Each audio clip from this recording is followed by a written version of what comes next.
DIY Automotive here. Today we'll be changing out a crank sensor on a 97 F-150. It's going to have the 4.6 engine in it. My previous video, we went over how to diagnose and troubleshoot your wiring and to rule out wiring being a possibility for having a crank sensor issue. So stay tuned and we'll get into it. Alright, so for this repair to replace your crank sensor, you're actually going to have to remove your AC compressor. You won't have to disconnect your AC lines, but you'll have to take the bolts out and move this out of your way, because your crank sensor is going to be sitting right up behind it, right in there. So to start out with, you're going to take your serpentine belt off.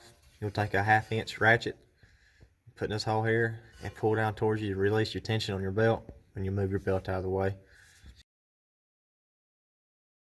Alright, so once you get your serpentine belt out of the way, you want to remove your 3 10mm bolts holding your compressor on. You'll have one here, one right here, another one's back here.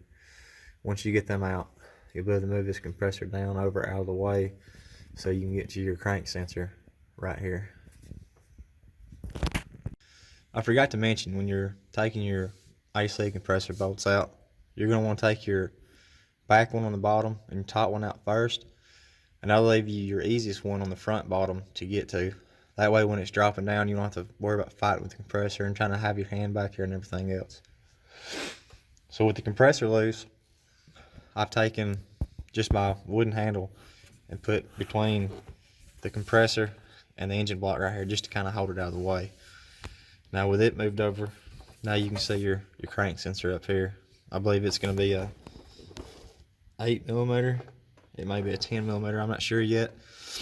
Another thing I want to mention, if you're fighting with this idler arm being in your way, if you'll turn your steering all the way to the driver's side, it'll move it from about this area on over, and it'll help give you a little bit more clearance. So you can turn your steering wheel and see if you can get it to where it's easiest for you to work around anyways.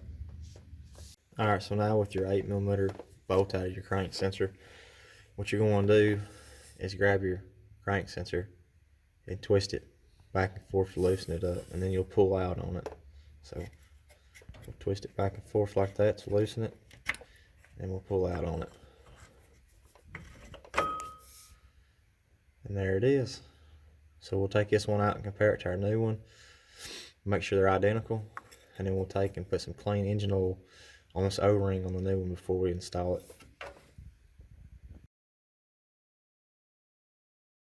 Alright, so there's our crank sensors side by side.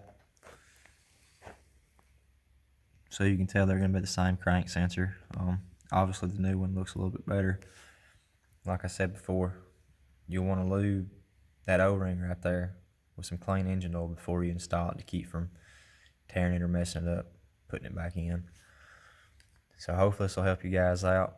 And if it does, I'd appreciate it if you hit that subscribe button, hit the bell for notifications on new videos. If you got any kind of comments on tips or tricks to this job that I'm not saying, or if you'd like to know more, post a comment down below and I'll get with you.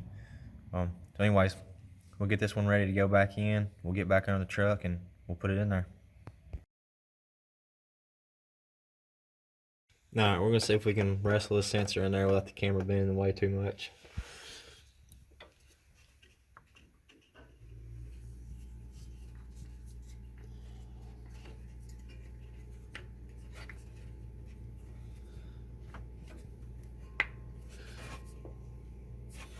And just like that, there it is. So you'll take your 8mm bolt and put it back in there, and you'll snug it up. This bolt does not need to be very tight. You'll just want to snug it. Just remember, that is a plastic housing that you'll be tightening down, so don't get too carried away with it. But we'll get it snugged up, then we'll go ahead and get our connector put back on our sensor. But we'll wait. Actually, I'll wait on that. It's a little bit easier if you don't have your wire in the way when you're trying to put that compressor back on.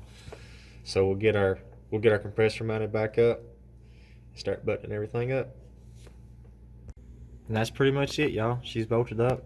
One thing to keep in mind too, whenever you're starting your bolts on your compressor, I like to start all of my bolts before I tighten any of them up. Because if this compressor's cocked just a little bit and you've got one tightened, it'll make it hard on you to get another one started.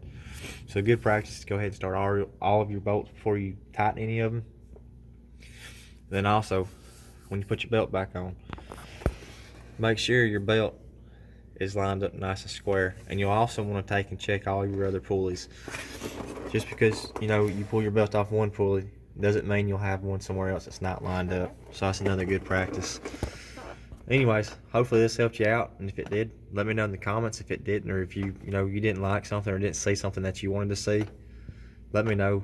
That way I can get better at this and provide y'all with the best information I can. Anyways, thanks for checking us out today, and I hope y'all have a good day.